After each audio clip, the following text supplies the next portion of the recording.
puntong ito, makapiling naman natin sa pamamagitan pa rin ng telepono si Attorney Janet Francisco, ang hepe ng NBI, Anti-Human Trafficking Division. Attorney Janet, ma'am, magandang hapon. Welcome sa QRT. Magandang hapon din po sa inyo, sir. Attorney Janet, ma'am, bukod po doon sa mga complainant na nagkasa ng entrapment operation na inyong inilunsad kanina, meron pa hubang ibang grupong na biktima ang mga suspect, ma'am? Opo, sir, meron pa po. Ine-expect po namin na marami pa rin pa pong mga nabiktima ang pupunta sa opisina namin upang magsampa ng reklamo. Attorney Janet, paano ho nakarating sa inyo ang modus ng mga suspect na ito? Actually, sir, yung complainant po ay pumunta sa isang kaisun po upang magreklamo at ang programa po ni Mr. Bentul po, i-refer po sa amin yung kasong ito.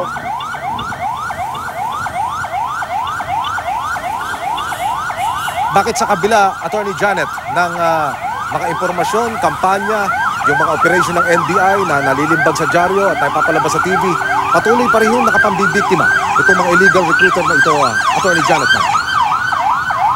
Opo, sir. Kasi marami pa po tayo mga Pilipino na nagnanais na makapagtrabaho sa abroad.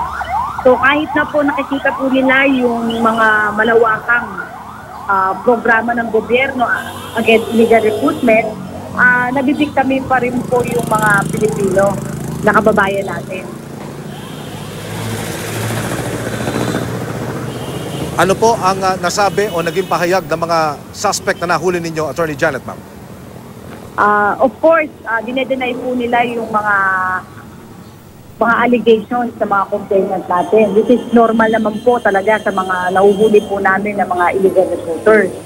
So, kanina pong hapon, isinampa na po namin yung large-scale illegal recruitment na kaso laban sa dalawang akusado na nahuli po namin sa entrapment operation.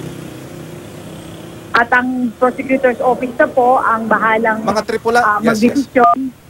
Opo, ang prosecutor's office po ng Manila ang bahala na po magdesisyon kung may sapat po kaming ebidensya na isinampa laban po sa mga akusado.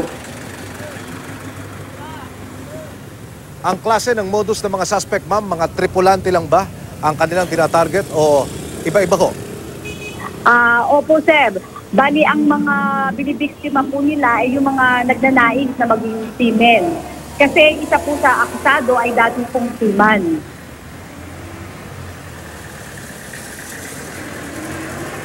Nakipag-ugnayan na rin ba kayo, Attorney Janet, ma'am, sa mga ibang ahensya ng gobyerno para ho sa partikular na kaso na ito? Pakiulit po, sir. Nakipag-ugnayan na po ba kayo, Attorney Janet, ma'am, sa ibang government agencies, partikular sa kaso na ito? Opo, sir. Nakipag-ugnayan na po kami sa Philippine Overseas Employment Authority upang makakuha ng ebidensya laban sa mga naaresto po na amin.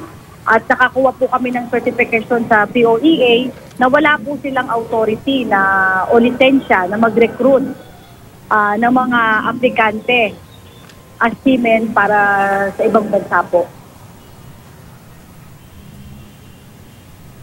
Mga kapuso, ang hepe ng NBI, Anti-Human Trafficking Division, si Attorney Janet Francisco. Ma'am, maraming salamat. Congratulations. Salamat po din sa inyo po, sir. Salamat.